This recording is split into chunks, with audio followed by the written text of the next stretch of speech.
E a gente começa o programa de hoje com a participação dele, que está aqui toda semana na rádio, Dr. Zero Cost. Doutor, bom dia, tudo bem? Bom dia, Wilson. Prazer enorme estar aqui de volta com você e com os seus ouvintes. Prazer é nosso, prazer conhecê-lo, né? Primeira vez comigo aqui na Rádio Ovo. Como vão as coisas nesse início de ano? Tá dentro do contexto, tá fora? Bolsonaro tá indo bem? Qual é a opinião do senhor? A gente, pelo menos os conceitos básicos da economia estão dentro de parâmetros aceitáveis, né? Ou seja, a inflação está comportada, os prognósticos dos economistas é para 3,84 no final do ano, quer dizer, para quem tem uma meta de 4,25 estamos abaixo, né? Os juros também, o Banco Central manteve, né, a taxa em 6,5, mas a tendência, o viés é de corte.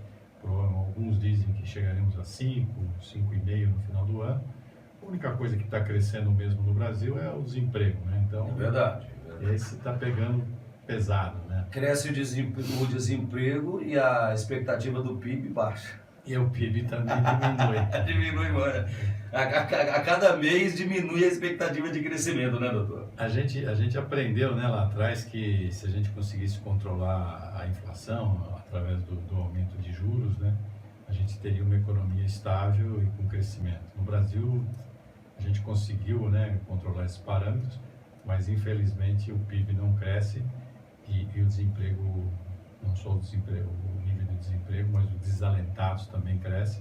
E o que a gente vê, na verdade, é uma máquina burocrática muito forte, né, que precisaria ser reestruturada. Tá certo. Semana passada, o Banco Central manteve a Selic, a Bolsa passou dos 100 mil pontos, e que surpresas que nós teremos para essa semana, doutor Zero Cost? Então, na verdade, essa semana é uma semana importante, né? Infelizmente, a gente vem se arrastando para decidir o que vai ocorrer com a reforma da Previdência, uma reforma que já vem desde lá do governo do Fernando Henrique, né? Como foi feito naquela época, e hoje estamos aí nos 45 do segundo tempo e temos uma urgência bastante grande. Hoje tem essa reunião, uma reunião importante, e na sexta-feira os dois titãs, né? O China e Estados Unidos devem sentar mais uma vez, ver se eles conseguem chegar num acordo com relação à área comercial. Para nós tem sido importante essa guerra, a gente tem conseguido vender alguma coisa, mas no modo geral não é bom, porque o PIB mundial, né, também vem caindo. Então, tá aí um desgaste desse comércio internacional. A gente espera que haja uma consciência maior dos nossos políticos, para que no sentido que eles aprovem essa medida, né? Ou seja, realmente o Brasil acima de todos, né? O que nós não temos visto na prática. Essa semana teve feriado do São João, então todo mundo vai comemorar São João e vão para lá e olha a fogueira, olha o pau, é mentira, olha a cobra e tal. E quando você vê, então deixa para a semana que vem a reforma. Mas quando um salário gordo, quem tem salário gordo lá em cima, na ilha de Brasília, não está preocupado, né? Enquanto aqui embaixo os desalentados, os desempregados estão correndo atrás do almoço. Inclusive, eu acho que essa história dessa reforma da Previdência precisa sair logo, porque o discurso é só esse, né? Então, não acontece mais nada. A gente fica discutindo caixa, na verdade, né? Então, vamos dizer, quando você pega outros temas como produtividade do brasileiro, a própria investimentos em inteligência artificial, em banco de dados, em comunicações, etc., você fica no segundo plano, e é o que o mundo lá fora tem discutido, né? O que você acha dessas polêmicas todas que o Bolsonaro se mete? Toda semana, quase que diariamente dele, não?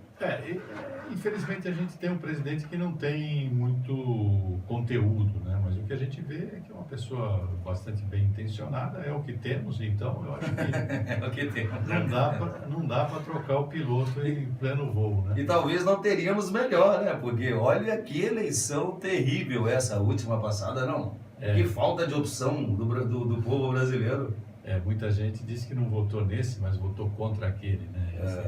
Essa foi a grande opção. Eu não votei em nenhum. Você não votou. Eu prometi para mim mesmo que nunca mais eu entro numa urna para votar. Eu acho um absurdo o que eles fazem com a gente. É uma falta de respeito enorme.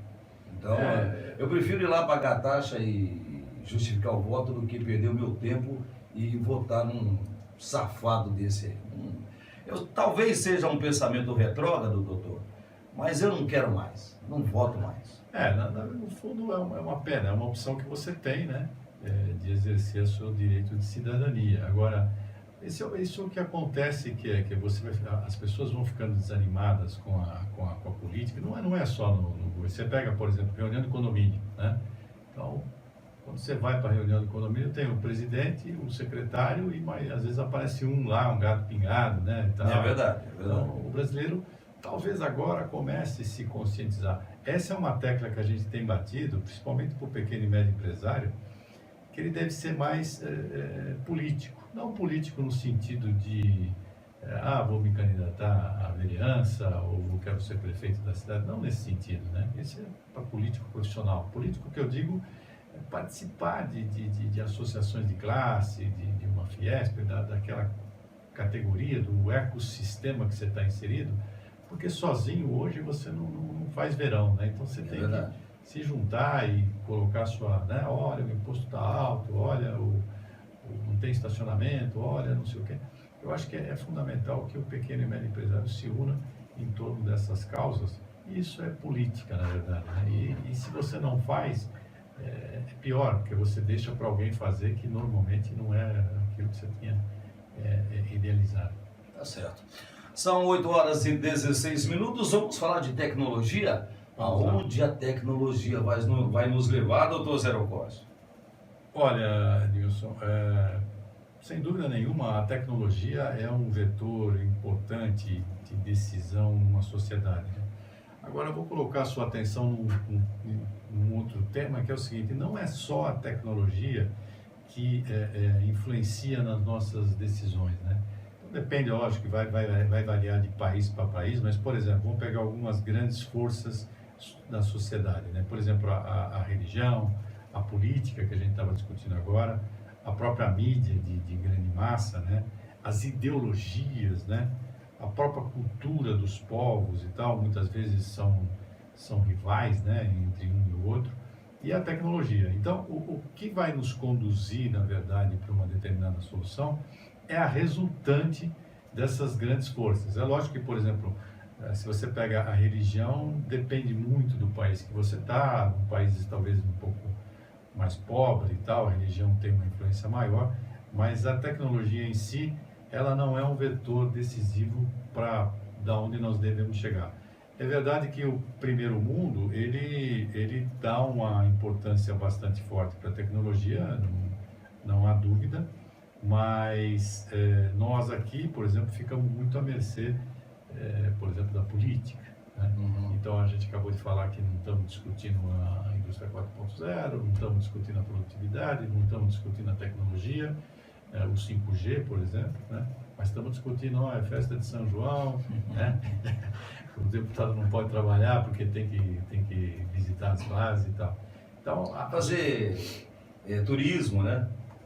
Fazer lá não sei o que eles fazem. Essa semana eu li uma matéria deles, a Câmara gastou mais de quase 3 bilhões de reais somente com viagens internacionais dos nossos deputados. Tinha deputado tirando foto ao lado da estátua de um jogador português, que agora eu esqueci o nome. Então é a tal da Câmara Tour. Então para isso que serve para isso que serve os nossos deputados, para fazer viagem internacional, gastar o nosso dinheiro. Na verdade é o que a gente estava falando, mesmo que você tenha lá um presidente bem intencionado, culto ou não culto, não importa, você tem um sistema viciado hoje no Brasil, né? Então, por exemplo, você tem 40 partidos políticos, né? É como você ter 3 esposas, mais ou menos, né? Ou mais, né? Você não consegue decidir onde vai no final de semana, né? É verdade. Então, e é difícil você falar que o fulano a política do toma lá da cá, porque ele está defendendo lá o que ele tem para oferecer ao voto, né? E ele está defendendo a cidade dele e tal, não sei o quê. Então ele puxa aquela sardinha para aquela brasa. Vamos supor que tem uma atitude honesta, né? Mas o Brasil em si, né? Que o que deveria ser o mote do foco, do direcionamento, do norte, ele fica realmente em segundo plano. É muito slogan e muito discurso e pouca prática. Eu sempre disse aqui, é impossível haver 40 ideologias, né? Não, isso não existe. Então, se nós tivéssemos 3 partidos políticos, acho que as coisas seriam tão mais fáceis. Esquerda, centro, direita. Alguma coisa nessa linha, né? O que o primeiro mundo já sinalizou para a gente lá atrás, né? Então, agora, nós temos mais de 40 e sempre que alguém briga, sempre que um deputado, um senador ou alguém importante de algum determinado partido briga entre eles lá e o cara sai e monta o partido. É uma coisa de louco. Doutor, tomando em somente a tecnologia, como é que ela vai nos influenciar? Bom, tomando como base somente a tecnologia. Tá, se você pegar só essa variável, vamos dizer, o que a gente podia fazer um comparativo? Antigamente, né, você pegava uma pessoa, nós éramos nós, né? Então, você era você. Depois de um tempo, você se tornou híbrido, né? Ou seja, você podia ter um braço mecânico, uma perna mecânica, então você era uma coisa híbrida. Hoje, a tecnologia nos conduziu para um outro segmento, para uma outra situação, para um outro status, que a gente chama de hibridismo. O que é o hibridismo? O hibridismo é que você não é mais somente você. Você pode ter a sua perna mecânica, o seu olho biônico, você pode ter uma série de coisas lá, um transplante de coração e tal, mas você também é hoje aquele arquivo que você tem no computador em casa, aquele documento que você tem lá na sua gaveta. Quer dizer, você ocupa um espaço, uma seara bastante maior, né? Então, inclusive, por exemplo, com relação tem um termo em inglês que a gente chama de wearables, né? O que é o wearables? O wearables é essas roupas que você pode usar, que pode controlar a sua temperatura, pode controlar você se torna uma pessoa impermeável, etc. Os japoneses são muito bons, têm desenvolvido muito isso na indústria 4.0. Né? Então, hoje a tecnologia ela está nos levando para uma situação de hibridismo. Entendi. São 8 horas e 22 minutos, nós estamos aqui com o Dr. Zero Cost, nós estamos aqui falando, entre outros assuntos, de política também, afinal de contas, a política, nós temos que vivenciar, nós temos que ser um pouco mais politizados, o povo brasileiro precisa ser mais politizado, para que na hora de ir lá no confirmar, poder escolher um pouco melhor, né? Nós temos uma pergunta aqui de um ouvinte, eu vou deixar para o final. Valdeci, já faço a sua pergunta. Para a gente encerrar esse assunto de tecnologia, pois não. Nós podemos dizer então que com a tecnologia somos muito maiores do que parecemos ser? É verdade. Esse hibridismo, né, vamos dizer que é o cyber mais o hibridismo, é um termo que designa essa expansão do ser humano, né? Ou seja, antigamente você conseguia colocar num compartimento tudo aquilo que você estava fazendo off e tudo aquilo que você estava fazendo on, né? Ou online ou offline. Hoje esse hibridismo nos conduziu para uma situação que alguns autores chamam de o online, mas o offline virou o online, né? O one de uma linha única, e você é muito maior do que você mesmo, né? Você já não é o mesmo se você perder aquele arquivo que você tem no computador em casa, que você está lá concebendo algumas ideias ou tem alguns documentos importantes, né? A gente hoje é muito maior do que o espaço físico que nós ocupamos. E isso é uma tendência que não tem retorno, né? A gente ser cada vez mais híbrido, né? Ou seja, cada vez mais misturar, você não sabe onde termina o offline com o online. Daqui a pouco você, né? O que é natural, que daqui a pouco você está usando aí um óculos em 3D e usando ele o tempo todo, e você está dentro de uma realidade virtual e está viajando através desse óculos e tal, e passa o dia e como é que foi o seu dia na realidade? Na verdade, vai ter uma mistura lá na frente do que é real e aquilo que não é real. É certo. 8h25. Valdecido Costeca pergunta: doutor, não tem jeito de enxugar o salário faraônico do parlamento de um modo geral? Eu acho que sim, eu acho que tem. Se eles quisessem. O problema, você sabe, meu pai, quando era vivo, ele faleceu na década de 80, né? E ele falava assim, tem um erro que você não pode fazer, né? Aquele jeito simples dele, ele falava, você não pode colocar o bode para tomar conta da horta, né? É verdade. Porque é fácil ele comer um pé de alface, né? Então, por exemplo, se você legisla em causa própria, né? É bastante complexo. Eu acho que, vindo agora a reforma depois da reforma da Previdência, passando pela reforma fiscal, provavelmente a gente vai ter que discutir essa reforma política, né? Enxugar, né? Eu acho que a quantidade de parlamentares que a gente tem, nada contra você ter uma Câmara e ter um Senado, mas é muita gente, né? E vamos dizer, um cabide muito grande, sabendo que o povo lá embaixo não tem condições de sustentar essa máquina, né? É verdade. Valdeci, só para que você tenha noção do que é o Brasil, a Dilma Rousseff, ela tem um salário, uma aposentadoria mensal de cerca de 50 mil reais, pouco mais de 50 mil. Da última vez que eu vi era 55 mil e ela tem direito a 5 assessores por ela ter sido presidente do Brasil. É um absurdo. Eu acho que... Aí tem o Lula, tem mais o Fernando Henrique, o Collor não, acho que não, porque né, ele não chegou a terminar o mandato. Mas é um absurdo completo, não? Você tem que... Nós temos que pagar 5 assessores para Dilma, doutor. Não, é verdade, eu acho que tem muita coisa que tem que ser reenquadrada, principalmente considerando a realidade do brasileiro, né? Com 13 milhões de desempregados, né? E de pobres, e não tem saúde, não tem infraestrutura, não tem educação, não tem nada, cara. E aí a gente tem que pagar um salário de 50 mil reais, mais de 50 mil reais para Dilma Rousseff e ainda deixar lá 5 assessores à disposição dela. Olha que delícia ser presidente do Brasil. Não, mas sem dúvida. Agora a gente tem que desconstruir esse passado, né?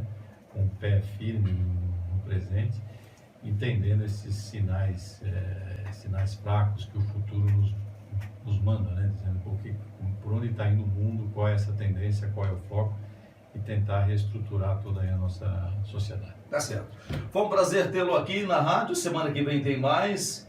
E a gente aproveita e nós vamos meter a chincha nesses políticos aí. Assim, tem que... Na verdade, gente, não é a maioria. É claro que tem político lá que tem todas essas qualidades. Digamos, essas bem... Benesses, você fala. Isso. É claro que tem gente do bem lá, mas são poucos, viu?